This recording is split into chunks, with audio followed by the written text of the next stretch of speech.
오늘은 깨달음의 길로 가는 데 있어 가장 핵심적인 진여에 대해 말씀드리겠습니다. 깨달음의 길로 가는 데는 여러 길이 있겠으나 어느 길로 가든 종착역은 진여입니다. 지난 시간에 진여는 본래 항상한 것이라고 말을 했는데, 이것은 우주가 생기기 이전부터 본래 있었던 것이라는 뜻입니다. 얼른 보면 이 사실이 별로 중요하지 않은 것 같이 느껴지겠지만, 깨닫고 나면 이것이 매우 중요한 사실이라는 것을 알게 될 것입니다. 진여는 우주가 생기기 이전부터 본래 있었으므로 우주만상은 진여로부터 시작될 수밖에 없었기 때문에 진여는 모든 것의 최초가 됩니다. 여기서 최초라는 말은 끝이라는 말을 전제로 하는 말이 아닙니다. 우주는 순환하고 있을 뿐이고 끝이라는 것은 없기 때문입니다.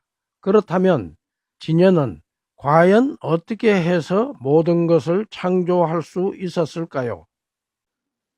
진여는 우주를 조금의 빈틈도 없이 가득 채우고 있는 거대한 에너지로서 있는 그대로를 다 알아차리고, 알아차린 그대로를 조금의 가식도 없이 작용을 통하여 만들어내는 전지전능한 능력만 지닐 뿐 텅 비어 있습니다.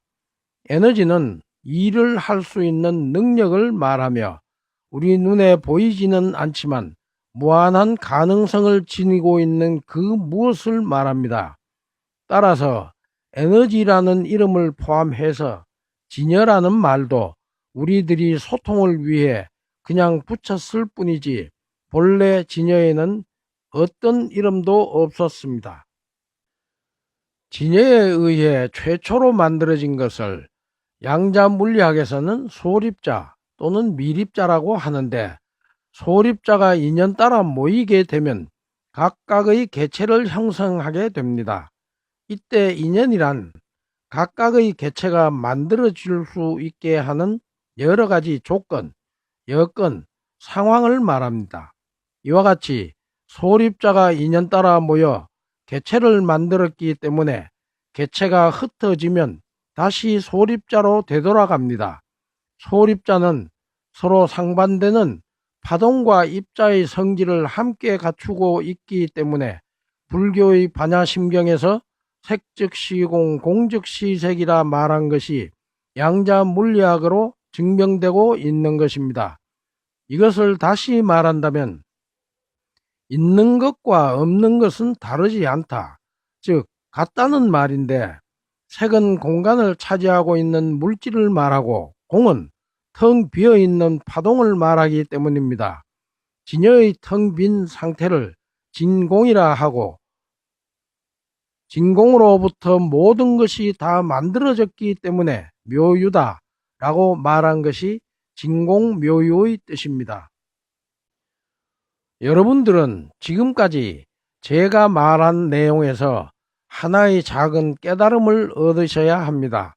나는 어디에서 와서 어디로 가는 것이며, 나의 본질은 무엇이며, 나는 누구인가, 또 너와 나는 하나인가 둘인가, 스스로 그 답을 찾아보시기 바랍니다.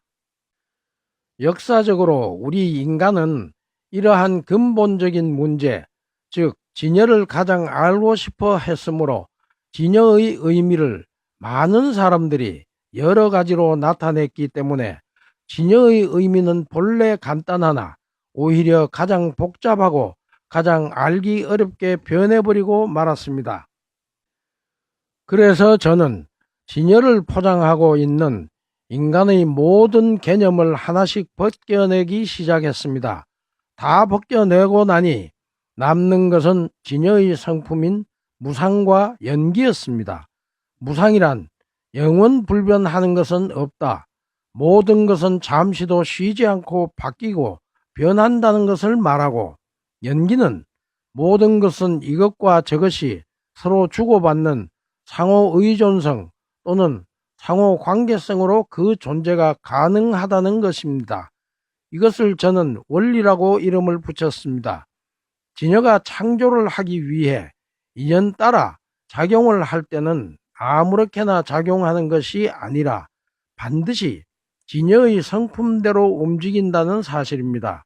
이것은 마치 A라는 사람은 그 사람의 성품 그대로 행동한다는 것과 같습니다. 진여의 성품에는 나다라고 하는 자아가 없기 때문에 알아차리고 작용할 때 자기 중심적으로 하지 않고 모든 것을 이롭게 하는 상생, 즉 이타적으로 합니다. 그러나 각각의 개체는 자아가 있으므로 자기 중심적이어서 매우 이기적입니다. 우리가 깨닫고자 하는 이유는 이기적인 삶을 이타적인 삶으로 바꾸기 위해서입니다.